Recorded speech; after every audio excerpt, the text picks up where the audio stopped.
member of our class. I know you're going to love him. How about a big round of applause for Casey Ruark? Let him know, Casey!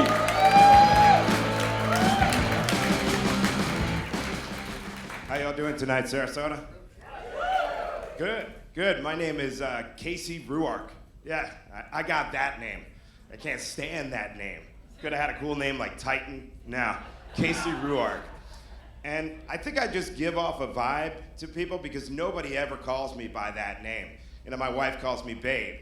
My daughter calls me Buppa. My friends, they call me the Jew. Don't worry, you can laugh. They got that J-word pass, all right? I gave it to them. I'm really Jewish. So a lot of them like to ask me, do Jews have power? I'm like, shit, Hebrew, please, do we have powers? I mean, they're not all good. Like my brother got the good Jew powers. He has a lot of money, he's very wealthy. He kills it in the stock market, and he likes to hoard precious metals. Me, I'm cheap, and I can spot change from across the room.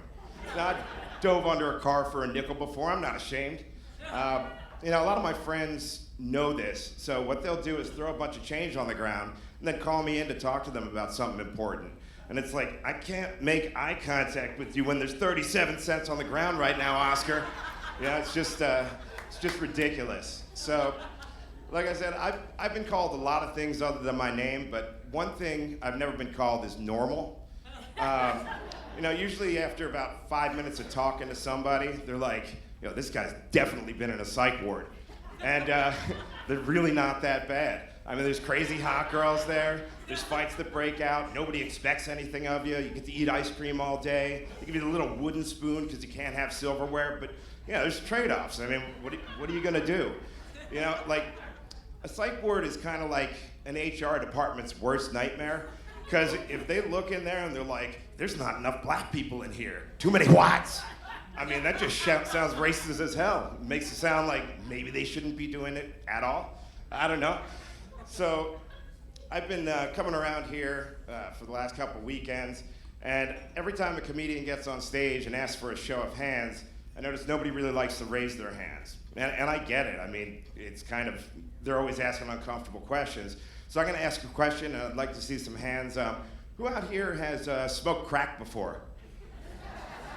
Jesus, I don't see any hands. What, I guess it's just me? I mean, what did you guys do when you were kids? Like play sports? And I'm not knocking sports, I like sports. I'm just saying my sport was drug addiction. I'd go down to the basement training because I don't care how fucked up your family is, you cannot smoke crack in the living room. I couldn't even wear shoes in my house. And speaking of drugs as a sport, I think we ought to start filming drug addiction. Have sort of like a drug addiction relay race. You could have like Hunter Biden and Charlie Sheen. Those guys, I mean, they put me to shame. They're like professionals. I was thinking, maybe start off with weed, move up to crack, and then end with fentanyl. And the person that dies first gets the shot of Narcan, and they actually lose, and the other person gets sent to rehab. So, since weed's been made legal, I mean, I smoked it ever since I was like, 13, 14. And when I was a kid, I always had this dream that weed would be legal. I could go into the store and buy a pack of Marlboro Greens, and I thought it'd be awesome. Well, you go to this doctor that no matter what, your prescription is marijuana. You go and you're like, my legs sometimes hurt. 7,000 milligrams of THC. Oh, okay. I wake up tired. Well, you just need more.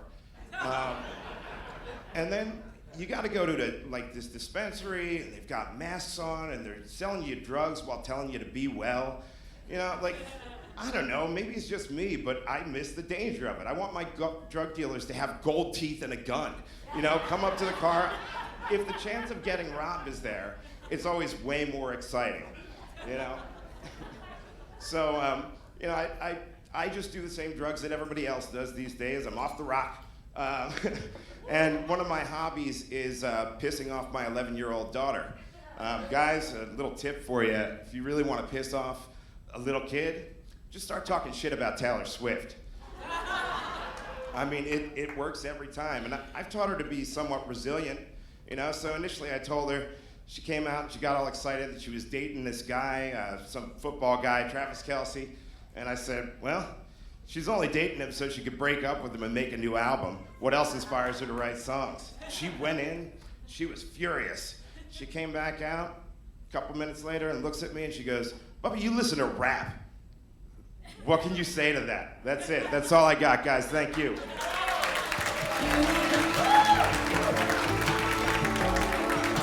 Casey, let him know.